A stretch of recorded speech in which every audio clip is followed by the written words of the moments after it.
Aristóteles, un filósofo griego que ustedes debieron de haber conocido porque en prepa, en filosofía, les debieron de haber hablado acerca de él, dijo en alguna ocasión que de todas las virtudes o de las variedades de virtudes que existen, la generosidad es la más estimada. Si alguna virtud se estima, es la generosidad. Pero seguramente, aunque nosotros estemos de acuerdo con él, algo en lo que también nosotros deberíamos de estar de acuerdo es que esto no significa que esta virtud sea la más practicada, ya que esto requiere el liberarnos del egoísmo que hay en nosotros. La verdad es que la mayoría de las personas consideran que son generosas. Si tú le preguntas a una persona si ella se considera generosa, yo estoy casi seguro que la persona te va a decir que sí. Así es que, lamentablemente, tenemos a veces una percepción muy equivocada de lo que en realidad nosotros somos. Y se los quiero compartir en datos. Por ejemplo, en Estados Unidos, el 72% de los participantes de una encuesta dijeron que se consideraban generosos. En el Reino Unido, solamente 5.3% de los encuestados dijeron que no lo eran.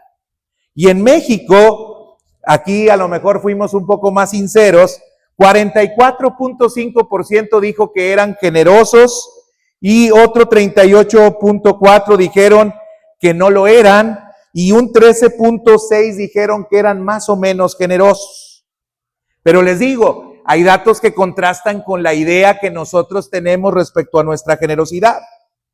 Hay un estudio que se realizó por una organización que se llama Barna Group, que es una organización estadounidense de investigación que está fundada desde 1984 y que lo fundó un sociólogo cristiano precisamente que se apellidaba Barna.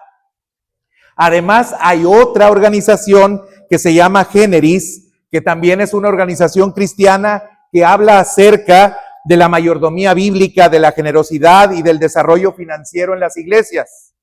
Y encontraron que solamente 2 de cada 5 cristianos practicantes en Estados Unidos dicen dar al menos el 10% de sus ingresos. Sin embargo, en la investigación, cuando la hicieron todavía más profunda, se dieron cuenta que solamente entre el 5 y el 17% de los cristianos estadounidenses dan consistentemente el diezmo del 100% de sus ingresos. Y lo que es más, encontraron que solamente entre el 2.5 al 3.3% es el promedio de lo que da la iglesia en general de sus ingresos. Solamente entre el 2.5 y el 3.3% de sus ingresos, de manera general, la iglesia da para algunas situaciones de necesidad.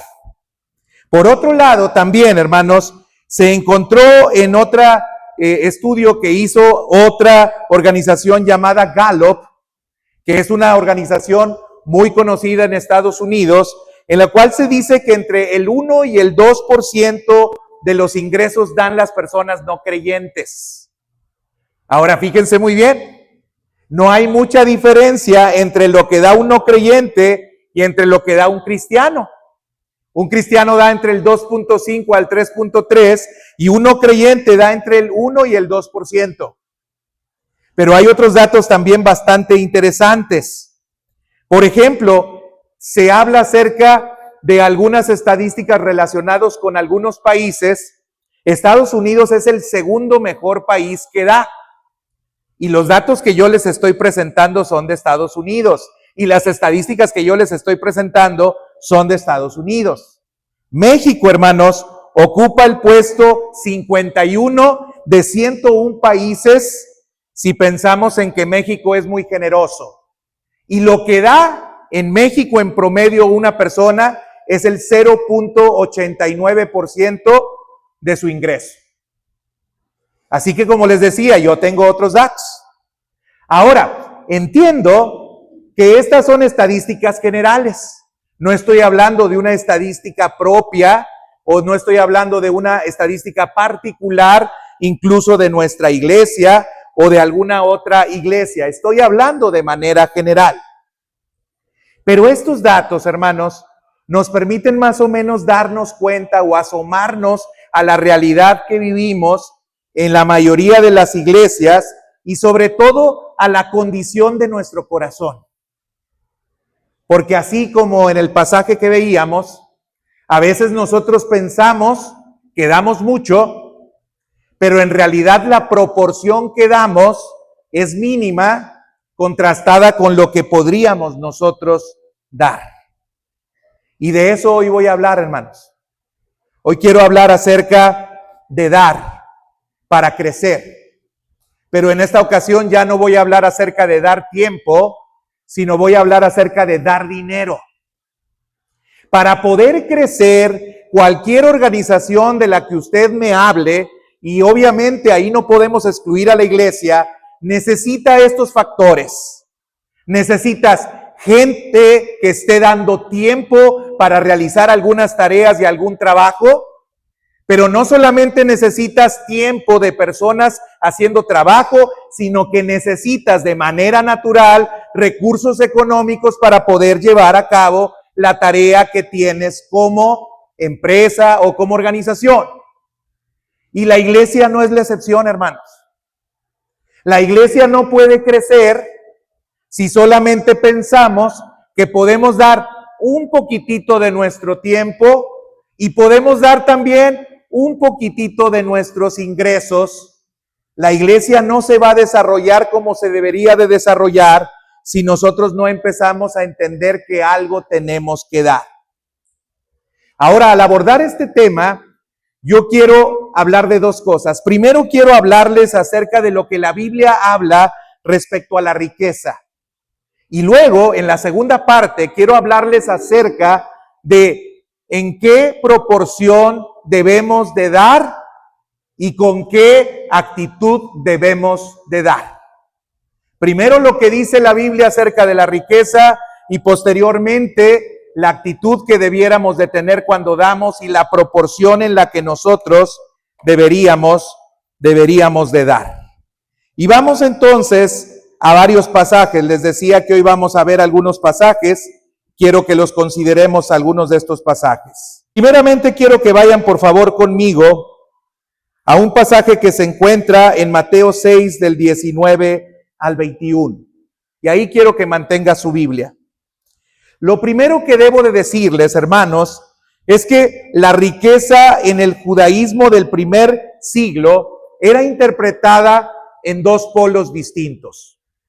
En el judaísmo del siglo primero encontrábamos que algunos seguían una tradición que se llamaba la tradición sapiencial, en la cual la riqueza la entendían ellos como una bendición que venía de parte de Dios. Pero también había otra tradición que veía también a la riqueza, y esta era la tradición profética, como una acumulación injusta que era signo de corrupción moral.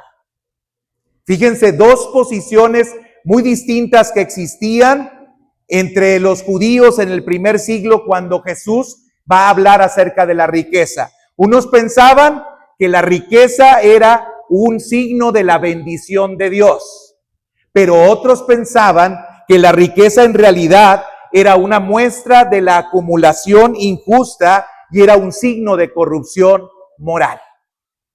Ahora bien, entre estas dos posturas, Jesús tenía que fijar su postura o tenía que hablar acerca de cómo es que nosotros deberíamos de ver la riqueza.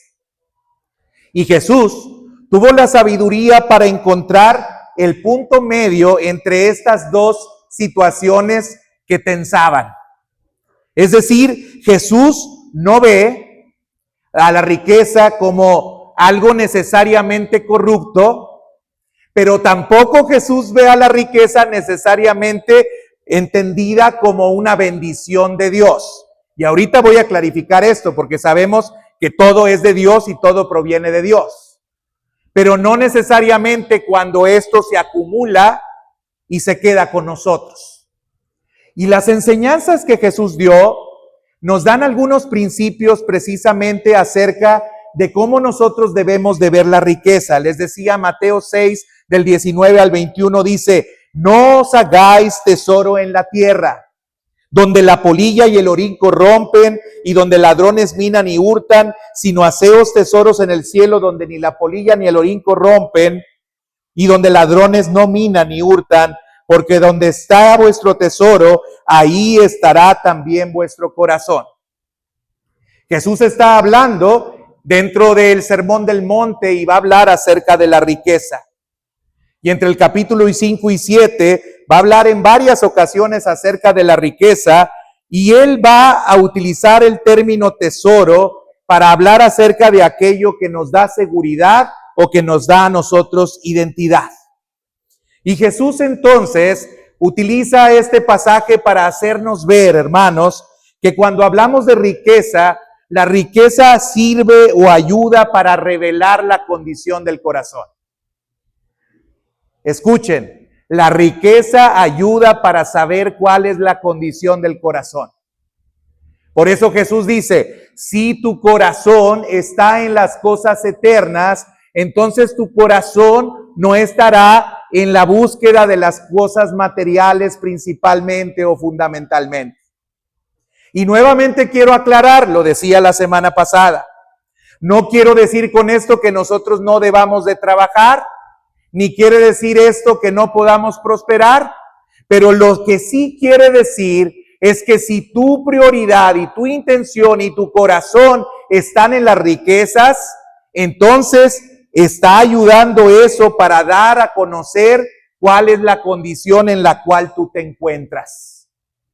Y quizás una de las muestras de la condición del corazón es que acumules riqueza y no des.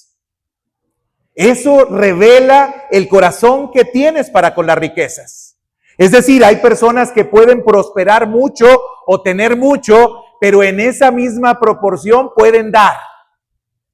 Sin embargo, a veces pasa con nosotros que nosotros vamos prosperando y lo único que va mejorando es nuestra calidad o estilo de vida, pero nunca va mejorando la cantidad de recursos de dinero que nosotros estamos dispuestos a dar a aquellas personas que lo necesitan o a las causas que Dios dice que tenemos que dar.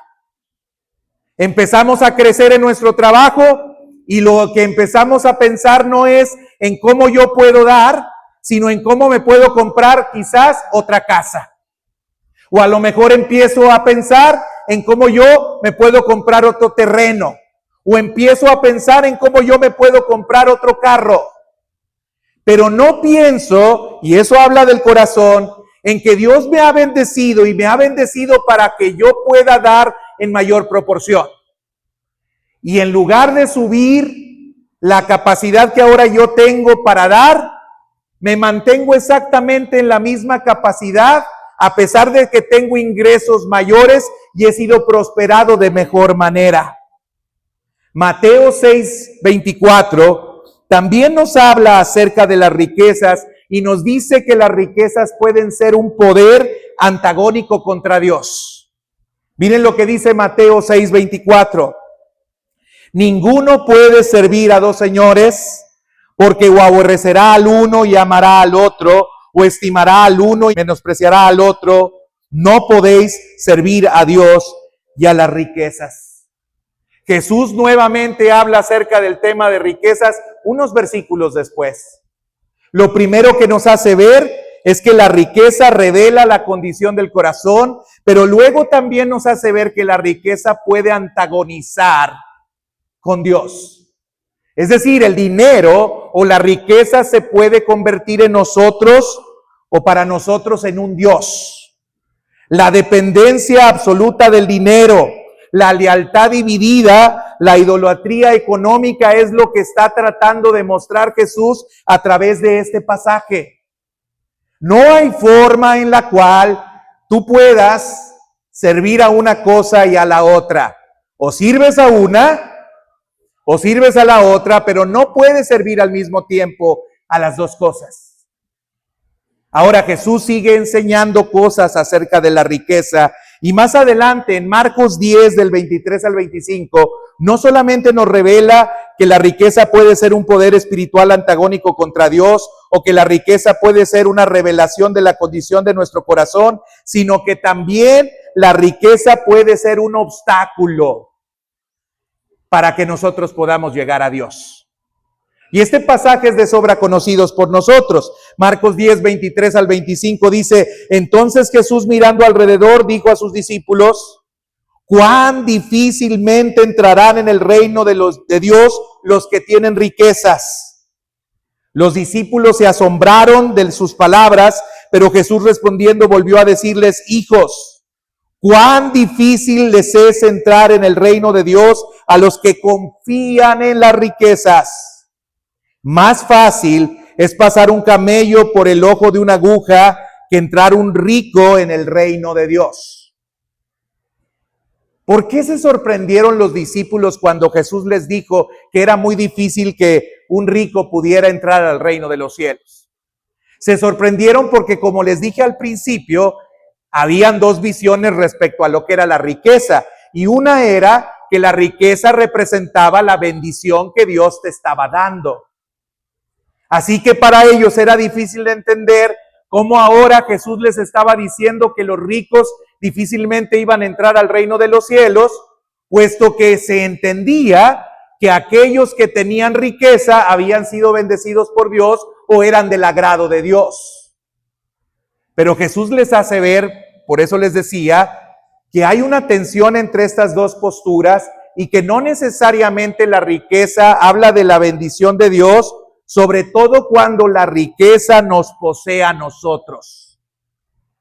Y eso era lo que justamente pasaba con este rico, con este joven que decía que podía guardar todos los mandamientos de Dios, que todos los había guardado desde la juventud, pero que no estaba dispuesto a dar todo lo que tenía para aquellos que lo necesitaban y seguir a Jesús, porque Jesús identificó muy bien cuál era el problema que había en el corazón de esta persona.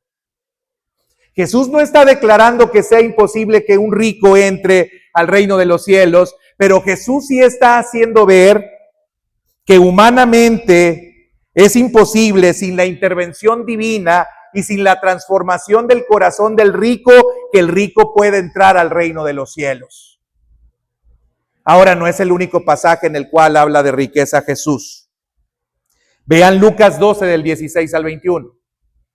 Y Jesús sigue hablando acerca de la riqueza y ahora habla acerca de la parábola del rico insensato.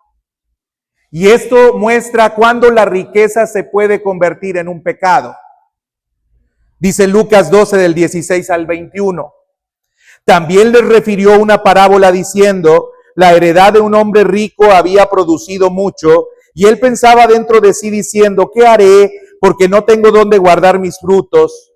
Y dijo: esto haré, derribaré mis graneros y los edificaré mayores, y ahí guardaré todos mis frutos y mis bienes, y diré a mi alma: alma, muchos bienes tienes guardados para muchos años, repósate, come, bebe, regocíjate.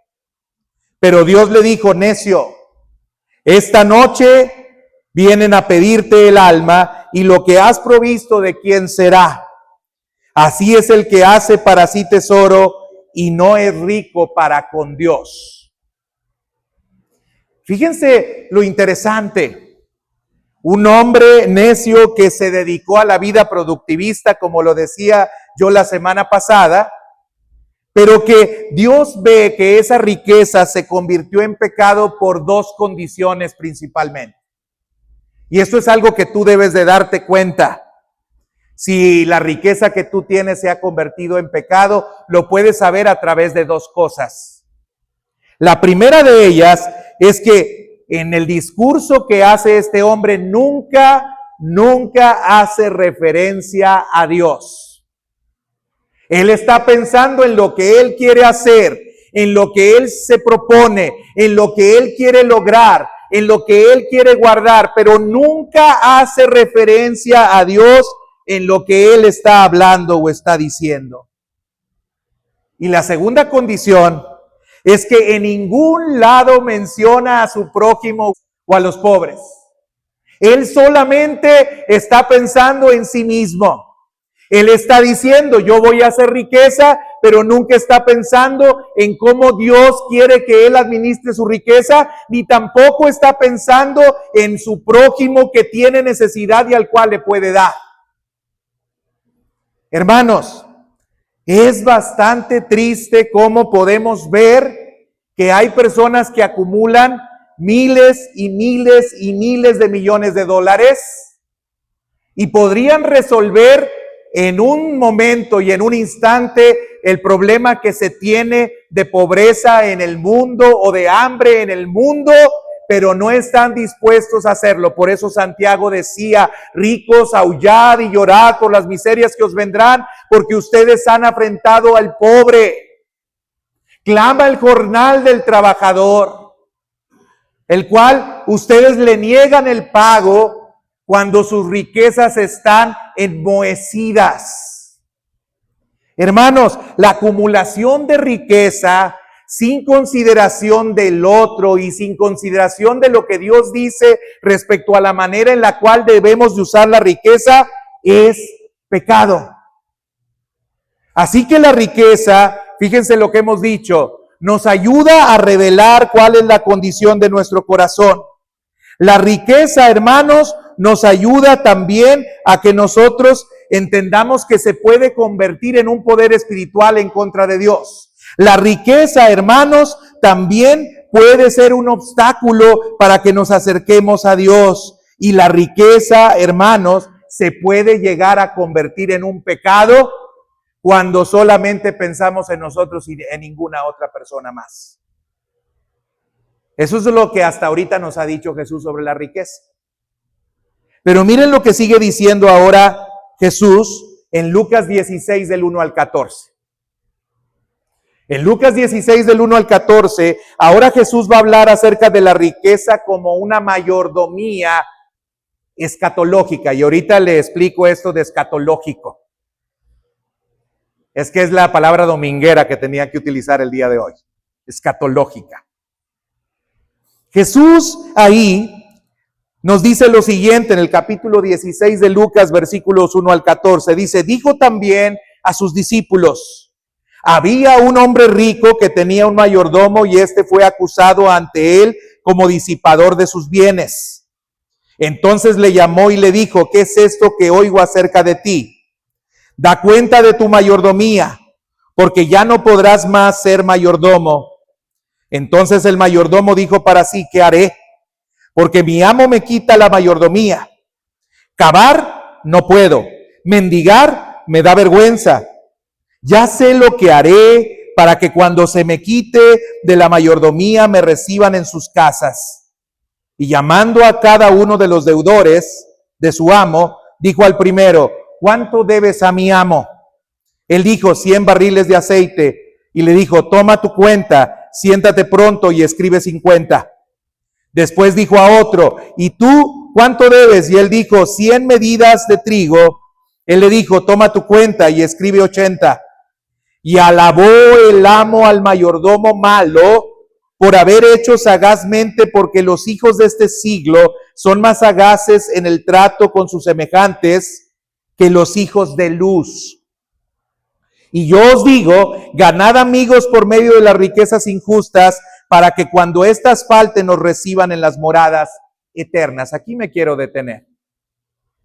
Esto que nos está narrando Jesús es algo, hermanos, que algunas personas todavía practican y hacen para mantener buenas relaciones con los demás, aun cuando esto que está narrando Jesús es algo corrupto. El dinero no era del mayordomo, él lo administraba y había administrado mal. Pero este mayordomo fue sagaz porque supo cómo usar el dinero para poderse proveer de un mejor futuro. Él dijo, soy mal administrador, pero si yo a aquellos que le deben al amo les bajo la deuda, yo voy a quedar bien con ellos, y al quedar bien con ellos, entonces yo voy a tener alguna forma en la cual solucionar el problema en el cual me voy a encontrar cuando mi amo me llame a juicio y se dé cuenta de lo que yo he hecho. Es decir, no voy a quedar en la ruina, porque voy a mantener esa relación con la otra persona, y esa relación con la otra persona me va a facilitar o me va a ayudar a mí el seguir teniendo de alguna forma algún ingreso. Ahora, Jesús no es que esté aquí alabando la corrupción. Lo que Jesús quiere enseñar es que hay personas que son sagaces para entender cómo el uso del dinero te puede ser útil para el futuro. Y lo que está queriendo enseñar aquí Jesús es que de la misma manera nosotros debiéramos de ser sagaces en el uso de nuestros recursos, y entre comillas lo de nuestros recursos, porque somos mayordomos de Jesús o del Señor, y que debiéramos entonces estar dispuestos a dar a otros para que en el futuro, y aquí entra lo de lo escatológico, para que cuando Cristo venga, entonces se dé cuenta que hicimos buen uso de los bienes que Él nos dio. Hermanos, a lo que yo voy es a lo siguiente. No se trata de que nosotros vamos a comprar nuestra salvación a través de lo que nosotros hacemos por los otros. Pero sí se trata de entender que nosotros seremos galardonados o no por Dios de acuerdo a la manera en la cual manejamos los recursos que Él nos dio. Es decir, la riqueza, hermanos, no es el fin. La riqueza es una prueba que Dios nos pone. La riqueza no es el fin. La riqueza es una prueba que Dios nos pone. Dios nos permite prosperar para ver cuál es nuestra condición del corazón. Dios nos permite prosperar para darse cuenta de si nosotros vamos a servirle a Él y vamos a ser fieles a Él, o vamos a ser fieles a las riquezas. Dios nos permite prosperar para que nosotros revelemos si estamos dispuestos a dar a otros, porque lo que somos es mayordomos de Él, y de la mayordomía que hacemos nosotros debiéramos de pensar en cómo Dios quisiera utilizar sus recursos. Ahora yo le pregunto, ¿usted cree que Dios necesita el dinero? No, ¿verdad? Pero las personas sí lo necesitan. Y Dios le da dinero a usted porque Él, como el dueño de todas las cosas, le da a usted para que lo administre y le pueda dar a quien sí lo necesita. Usted es un administrador. El recurso que usted tiene no es para que usted solamente se lo gaste y para que usted solamente lo disfrute. El recurso que usted tiene es para que se use en aquellas cosas que Dios quiere que sean usadas. Claro, usted tiene que alimentar a su familia. Claro, usted tiene que vestir a su familia. Claro, usted tiene que tener una casa donde vivir. Claro, quizás usted tenga que tener, y más en Saltillo, un coche porque las rutas están para llorar, para poderse mover. Por supuesto que sí, no tiene nada de malo que usted pueda tener eso. Pero el detalle es que el dinero no solamente es para eso. No solamente es para eso. No solamente es para acumularlo y guardarlo. Por eso yo les decía, hermanos, que el evangelio es contracultural. Yo les decía desde la semana pasada, nosotros no podemos pensar que la manera en la que debemos de funcionar es de la misma manera en la cual funciona el mundo. Nosotros no podemos pensar ni ver las cosas de la misma manera en la cual lo piensan y los ven la gente de este mundo.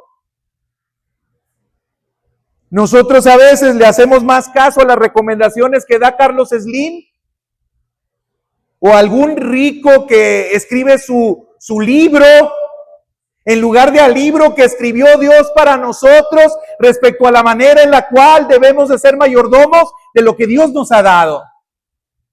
Y alabamos más a esas personas que yo quiero decirles que la riqueza se debe a su corrupción, que se debe más a su pecado que realmente a su diligencia o su trabajo.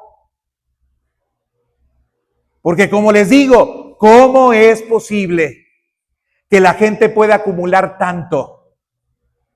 cuando hay tantas necesidades que las otras personas tienen y no estén dispuestas a dar. Pero ahora usted me podrá decir, sí, pastor, pero yo no soy Carlos Slim. No, me queda claro. Yo tampoco lo soy. Pero en proporción podemos llegarnos a conducir de la misma manera en la cual se conduce Carlos Slim. A lo mejor con ingresos obviamente mucho menores, por mucho, que los que tiene Carlos Slim.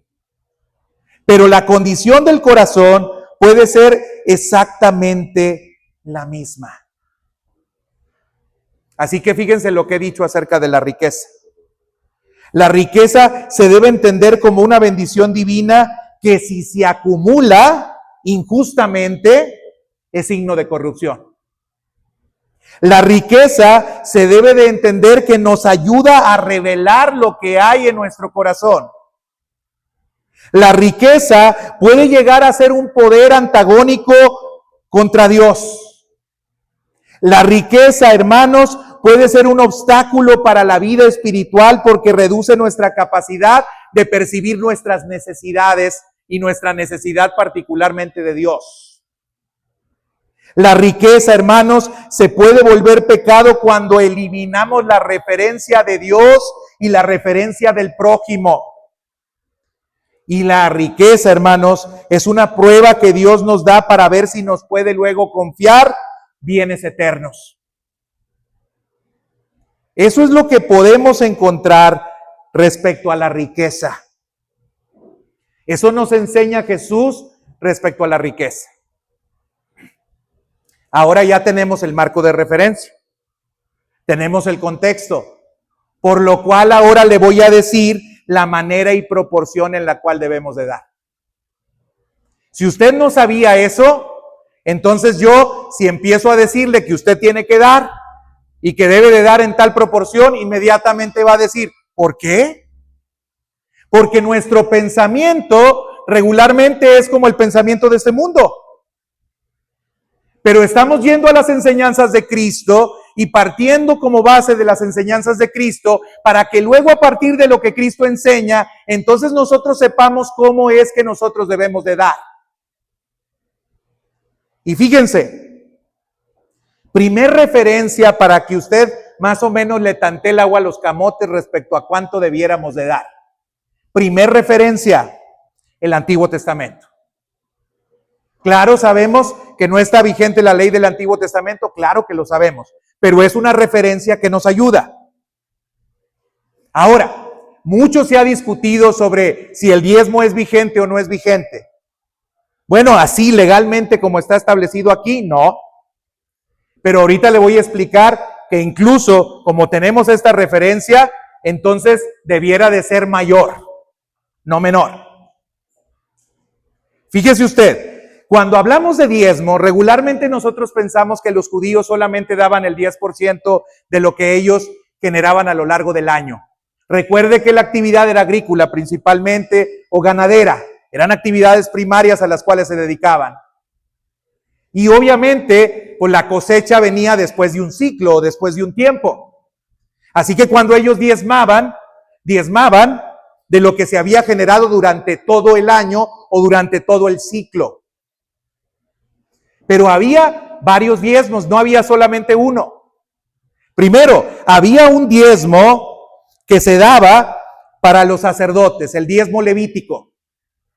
Dios había establecido que como los levitas se iban a dedicar a las actividades del templo, entonces ellos deberían de haber sido sostenidos con el 10% de lo que ingresaba a las demás personas, se repartía entre los levitas y entonces ellos ya tenían un ingreso para poder sostenerse. Habían algunas ciudades que se les habían dado también a los levitas para que ellos pudieran habitar, pero no tenían una heredad o no tenían una extensión de tierra como sí lo tenían todo el pueblo, y como ellos no tenían heredad, la heredad y la porción era Jehová, ellos debían de ser sostenidos a través del diezmo por parte de sus hermanos. Ese era un primer diezmo, hermanos.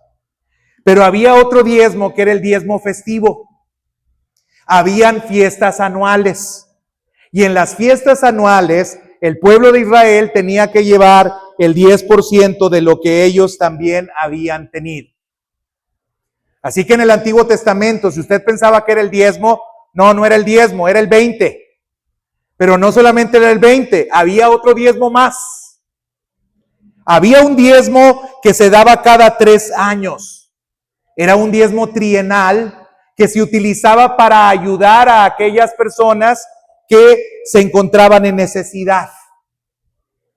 Así que si usted considera eso, estamos hablando que ahí tenemos un 23% del ingreso se daba para que pudieran de esa manera subsistir los sacerdotes, para que de esa manera pudiera subsistir el templo y para que de esa manera pudieran subsistir aquellas personas que tenían necesidad.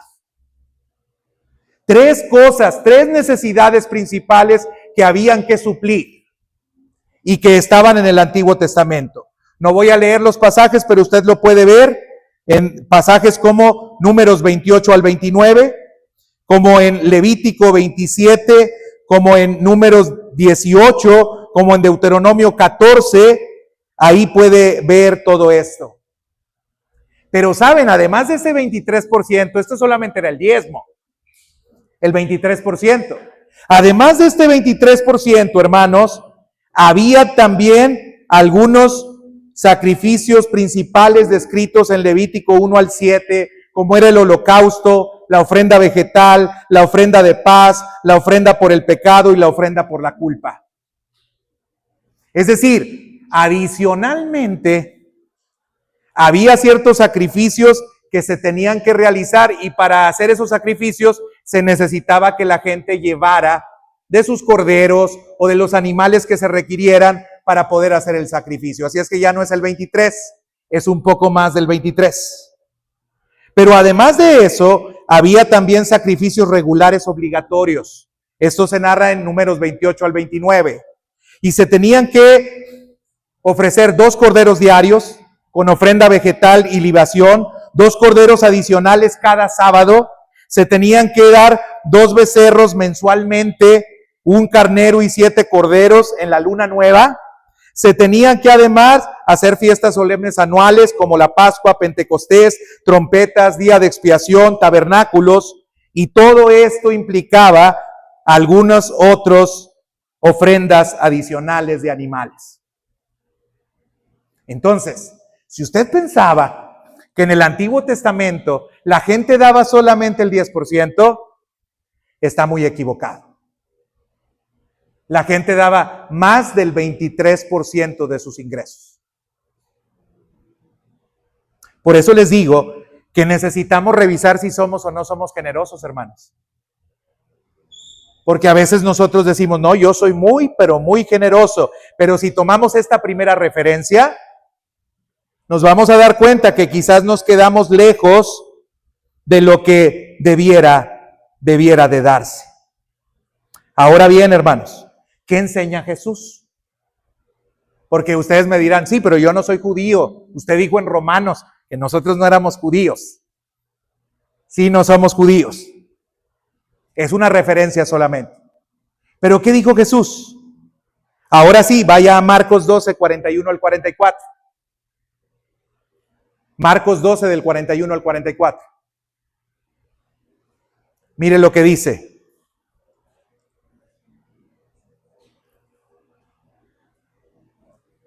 Marcos 12, 41 al 44. Estando Jesús sentado delante del arca de la ofrenda, miraba cómo el pueblo echaba dinero en el arca y muchos ricos echaban mucho. Y vino una viuda pobre y echó 2 blancas, o sea, un cuadrante. Entonces, llamando a sus discípulos, les dijo, de cierto os digo que esta viuda pobre echó más que todos los que han echado en el arca, porque todos han echado de lo que les sobra. Pero esta de su pobreza echó todo lo que tenía, todo su sustento. Jesús, hermanos, y lo puede leer usted en las enseñanzas del Sermón del Monte. Jesús nos muestra una justicia mayor.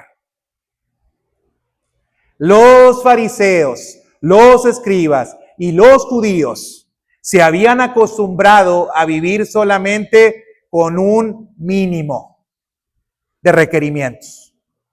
Yo hago esto y ya cumplí.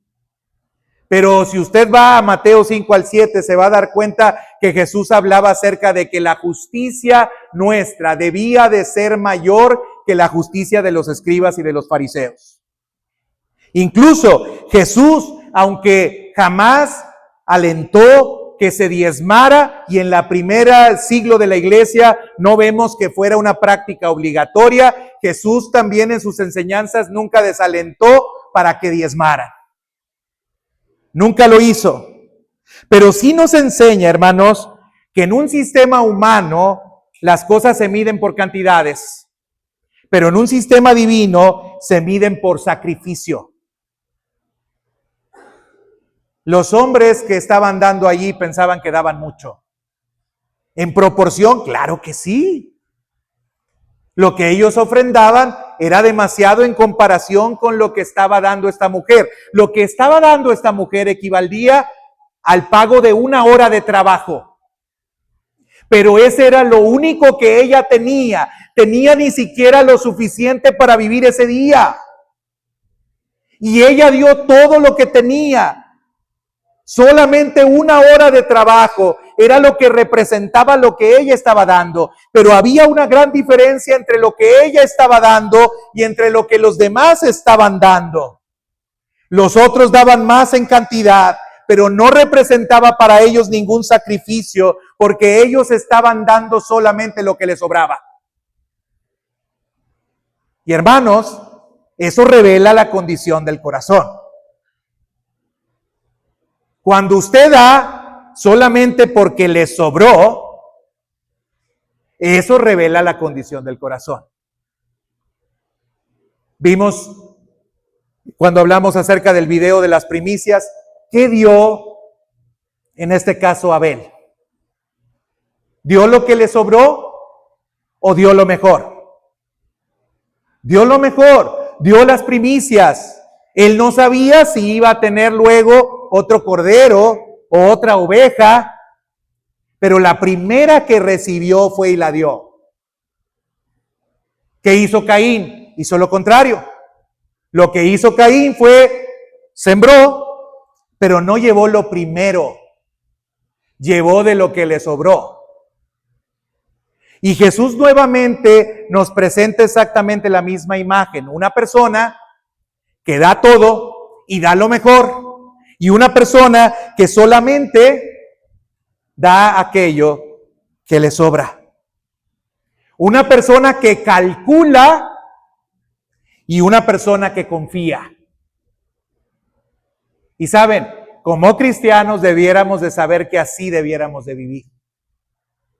Damos no porque calculamos si me va a alcanzar para mañana o pasado mañana. Damos porque confiamos que Dios ha dicho que Él no nos dejará nunca.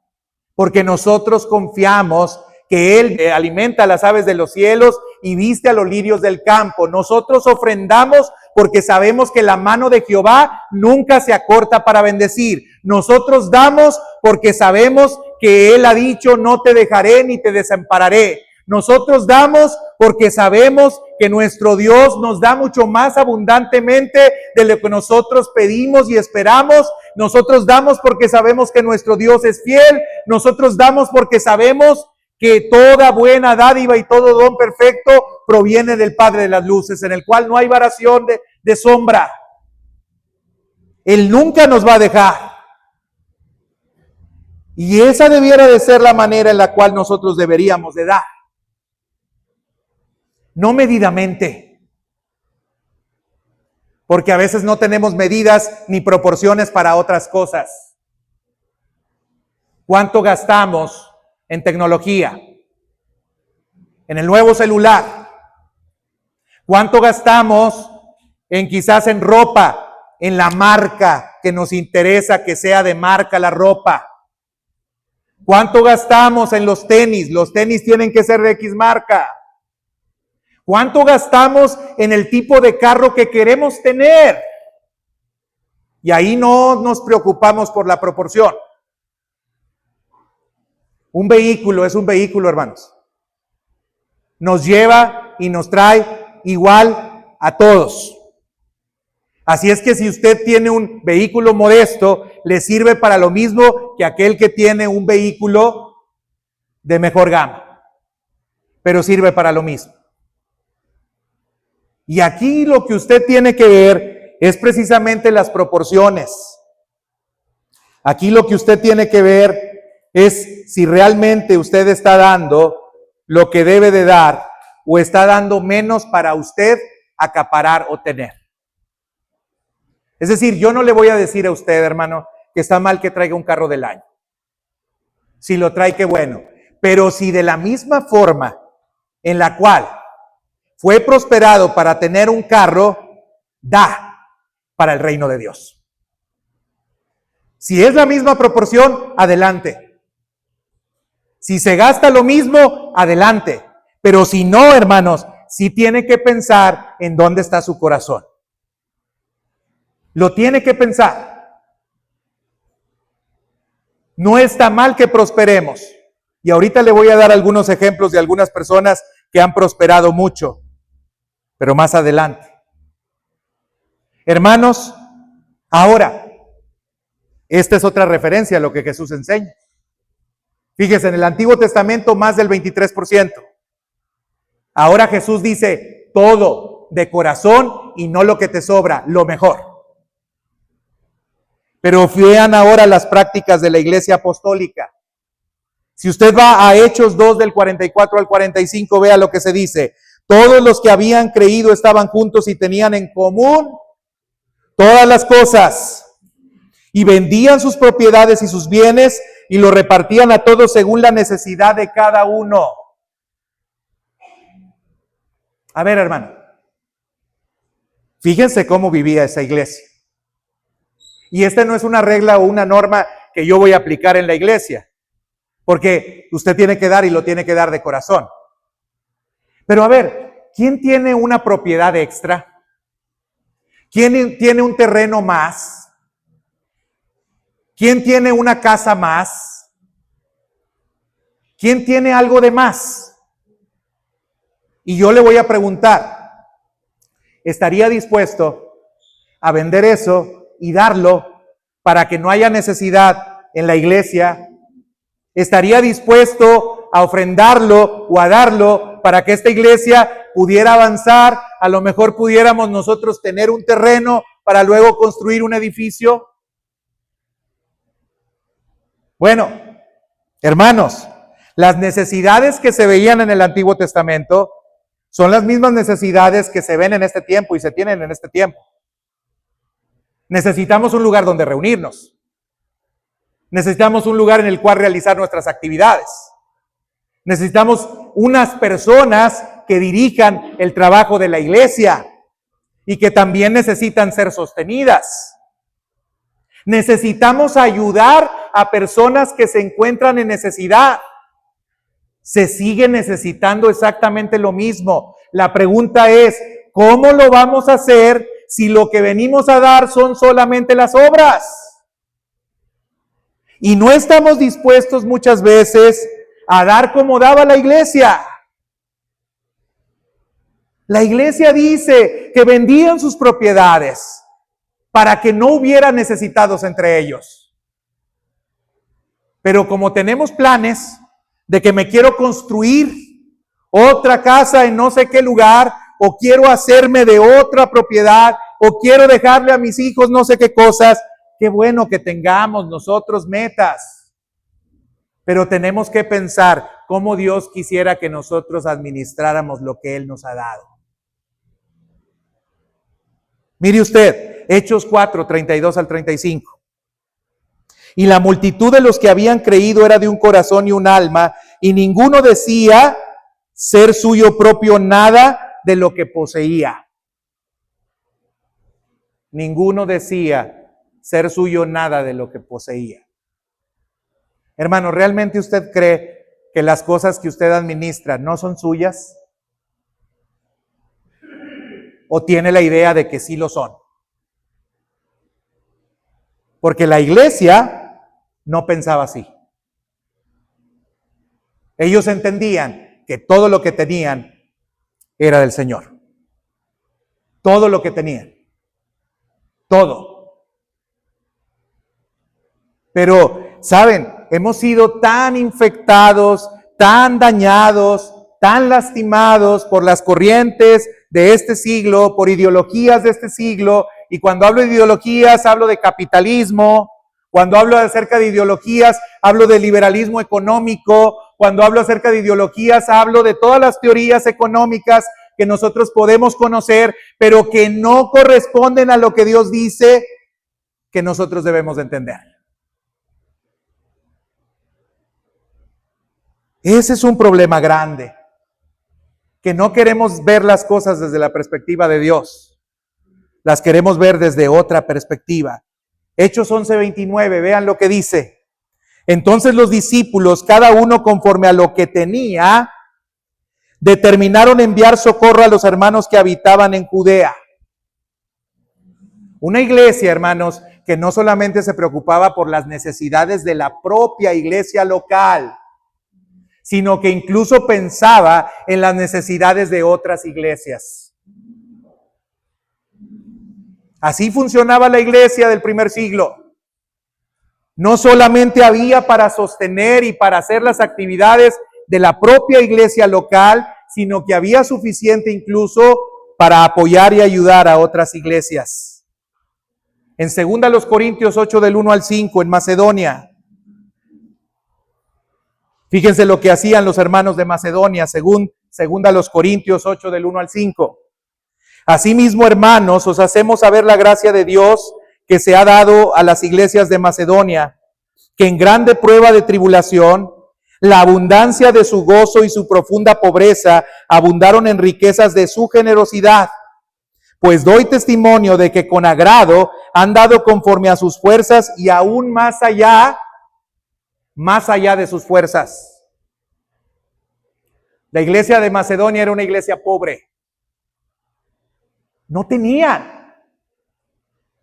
Pero así como esa viuda pobre, dieron más allá de sus fuerzas.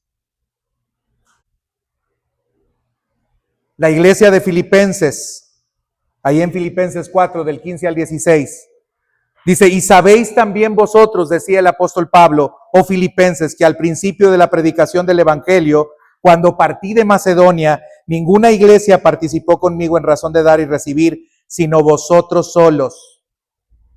Pues a una Tesalónica me enviasteis una y otra vez para mis necesidades. Una iglesia que se preocupó por los ministerios de algunas personas y proveyó para que a esos ministerios no les faltara. Y una de esas iglesias fue la iglesia de Filipos. Segunda a los Corintios 16 del 1 al 2. Dice, en cuanto a la ofrenda para los santos, haced vosotros también de la manera que ordené en las iglesias de Galacia. Cada primer día de la semana, cada uno de vosotros ponga aparte algo, según haya prosperado, guardándolo, para que cuando yo llegue no se recoja entonces ofrenda. Pablo enseñó a las primeras iglesias que sistemáticamente tenían que apartar dinero para dar. Que no era necesario hacer ofrendas especiales. Primera a los Corintios 16:1, hermanos. En cuanto a la ofrenda para los santos, haced vosotros también de la manera que ordené en las iglesias de Galacia. Es decir, esta fue una práctica no solamente en algunas iglesias, sino en todas las iglesias. Sistemáticamente se tenía que dar. Son referencias, hermanos. Yo no le voy a decir cuánto tiene que dar, pero vea las referencias. Tome las referencias y yo creo que menos de esas referencias no podríamos hacer. Menos de esas referencias no podríamos hacer. Primer siglo y segundo siglo, hermanos, ahora en la historia de la iglesia, había ofrendas voluntarias, contribuciones según la posibilidad, apoyo a obispos, a viudas y a pobres. Entre el siglo primero y tercero, hermanos, se sostenían a los pastores y a los maestros, aunque no se establece el porcentaje fijo que se les daba. Justino Mártir en el siglo II describe que los creyentes daban según su voluntad y lo recogido se distribuía a huérfanos, viudas y necesitados. En el siglo III y en el siglo IV, aquí empieza a mencionarse el diezmo ya más claramente, pero no como una ley universal. Esto se establece luego con Cipriano de Cartago, se establece el diezmo como un paralelo para el sostenimiento levítico y el clero cristiano. Es decir, el diezmo se debe de apartar para, así como sosteníamos a los sacerdotes, sostengamos ahora al clero. Agustín de Hipona, entre el siglo IV y V, habla del diezmo como práctica recomendable, pero no siempre como mandato legal universal. En el siglo V al VIII, el diezmo aquí se vuelve formal. Con la cristianización del Imperio Romano y la unión de la Iglesia-Estado, se promueve el diezmo como una obligación y un deber cristiano.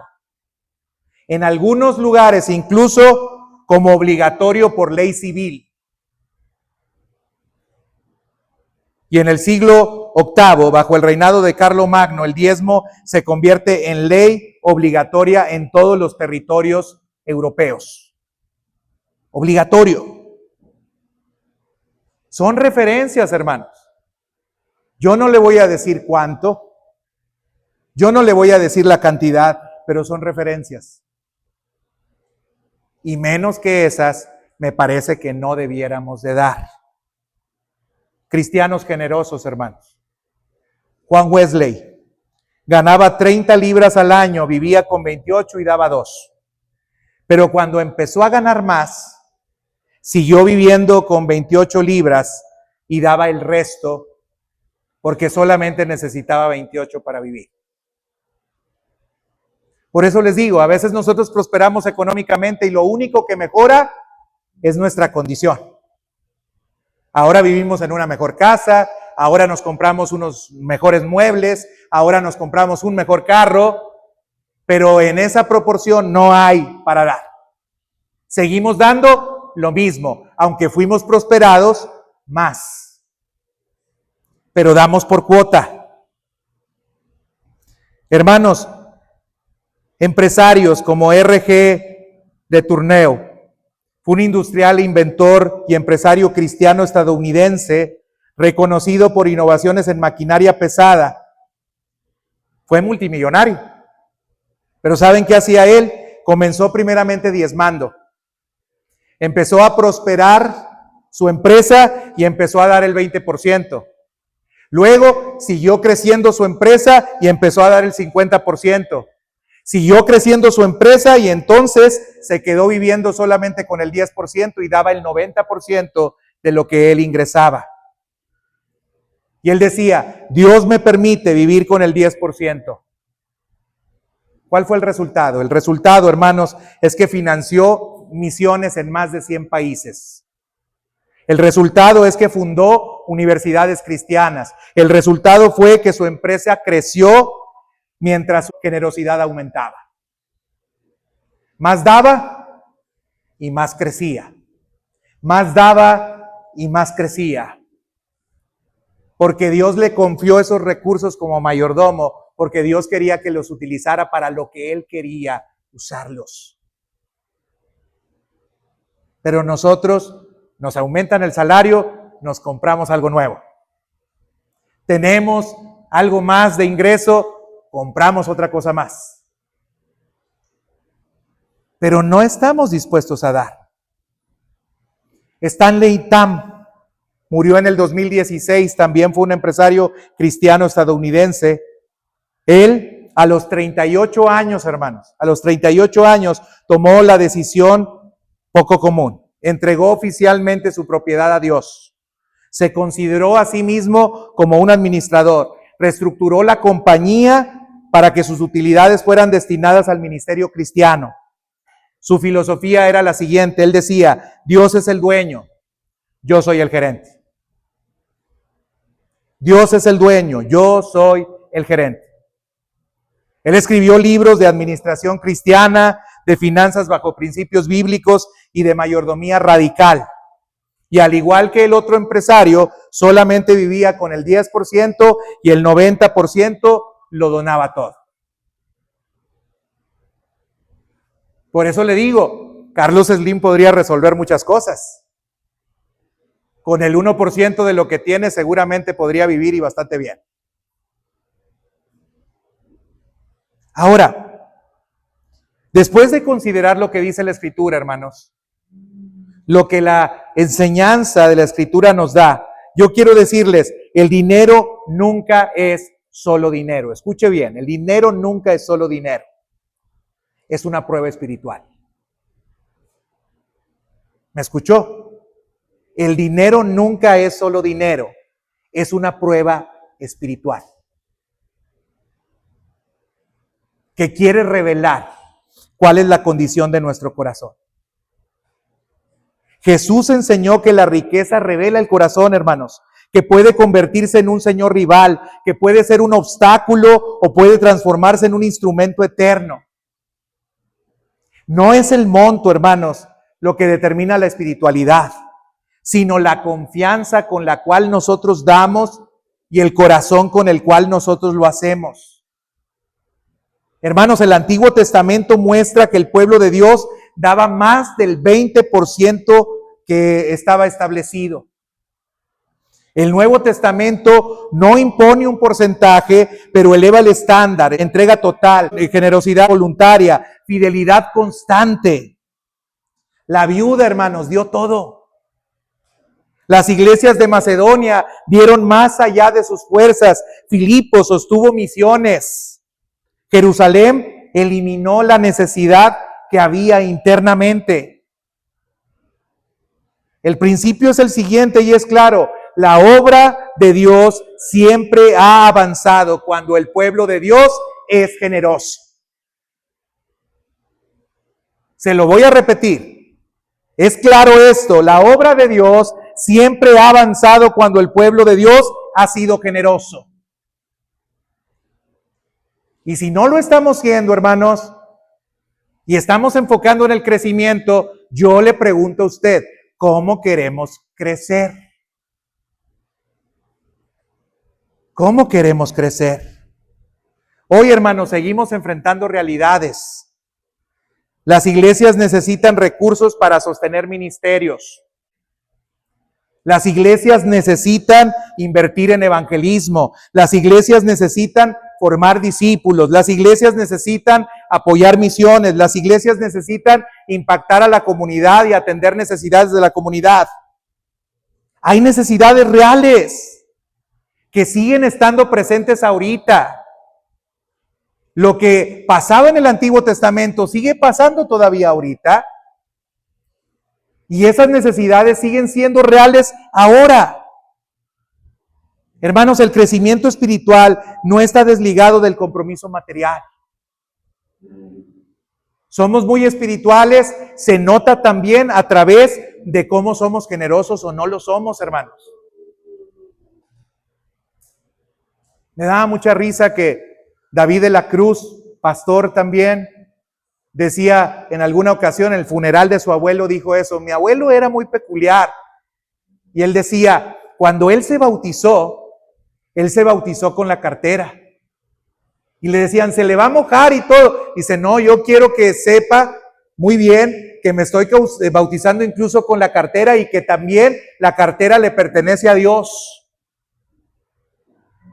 A lo mejor sería una buena práctica empezar a bautizarnos con la cartera, con el monedero, para que aprendamos que tenemos que ser generosos. Hermanos, la pregunta no es cuánto es lo mínimo que tengo que dar. Porque a veces decimos, entonces el 10, pastor, ya nomás con el 10, ya cumplí. No, la pregunta no es cuánto es el mínimo. Porque si es así, entonces lo fijo en el 23, o en el 25, o en el 30. Pero la pregunta no es cuánto, y cuánto es el mínimo que tengo que dar. La pregunta es, ¿qué refleja mi dar acerca de mi confianza en Dios? Esa es la pregunta. ¿Qué refleja mi dar? acerca de mi confianza en Dios. No estamos bajo la ley, hermanos. Estamos bajo la gracia. Pero la gracia, hermanos, no produce nunca menos compromisos que la ley. Nunca. La gracia no produce menos compromisos que la ley. Produce más compromisos. Cristo, hermanos, lo dio todo. Y Él espera que nosotros respondamos también dándolo todo. Hermanos, dar no es perder. Dar es sembrar. Dar, hermanos, es invertir en lo eterno. Dar es declarar que Dios es nuestro Señor y no la riqueza. Dar es permitir que la iglesia tenga los recursos necesarios para cumplir con su llamado. En la medida en que lo hagamos, entonces podremos crecer, hermanos. Hoy Dios nos invita a ser mayordomos fieles, no obligados. Y usted sabe, no sé cuántos años tenía que yo no hablaba acerca de dinero. Nunca he obligado a nadie, nunca he condicionado a nadie, nunca he presionado a nadie. Pero ¿sabes qué? Deberías de estar convencido. Deberías de estar convencido. Nadie te tendría que estar obligando, ni supervisando, ni viendo. Deberías de estar convencido. Yo quiero preguntarles, hermanos, ¿queremos crecer o no queremos crecer? No sé qué pensar de su silencio. ¿Queremos crecer o no queremos crecer? Amén, así como que sí, poquito, no mucho. Si no se puede, pues no. Es que si queremos crecer, tenemos que dar. Tenemos que dar, hermanos, no hay otra forma. No hay otra manera. Ojalá yo le pudiera decir que esto es así, milagroso, y que no hay nada que nosotros tengamos que hacer para que esto se pueda dar. Ojalá yo le pudiera decir, no, usted puede andar bien quitado de la pena y venir nomás 1 hora a la iglesia a la semana y ya con que venga 1 hora, hombre, vamos a crecer enormidades. Ojalá yo le pudiera decir, no, hombre, usted no dé nada, al cabo otro va a dar. Y con esto a ver cómo completamos, y si no completamos, pues yo busco más trabajo y a ver cómo le hago, pero vamos a crecer. No, hermano, así no son las cosas. Si no damos, no crecemos. Platicábamos en la administración de la iglesia y había un comentario que se hacía, decía, esta iglesia es generosa. Y yo dije, pues quién sabe. Y no lo tome como una ofensa, hermanos. No lo tome como una ofensa.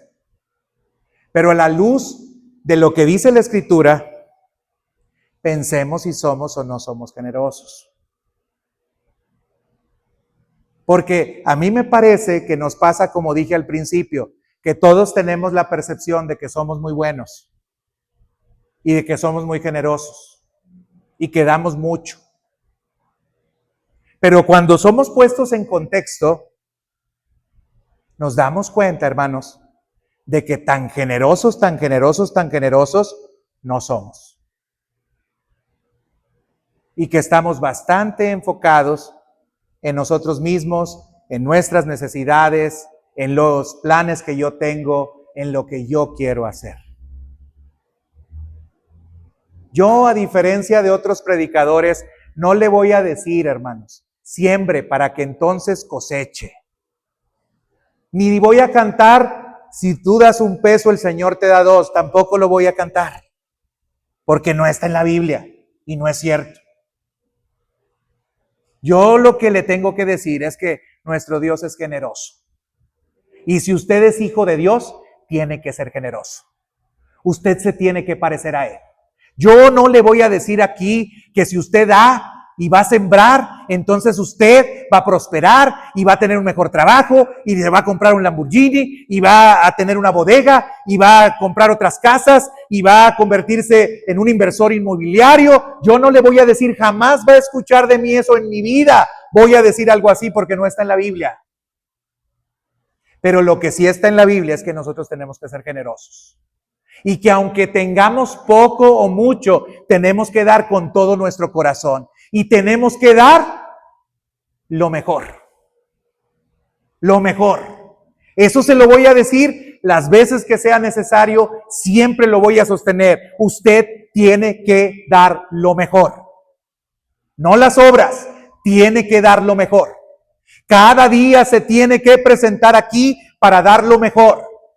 No las obras. Nuestro Dios dio todo. Y nosotros somos deudores eternos a Él. Y tenemos que entregarnos a Él. Con todo y cartera, hermanos, nos tenemos que entregar a Él. Vamos a ponernos de pie. Y vamos a orar, hermanos.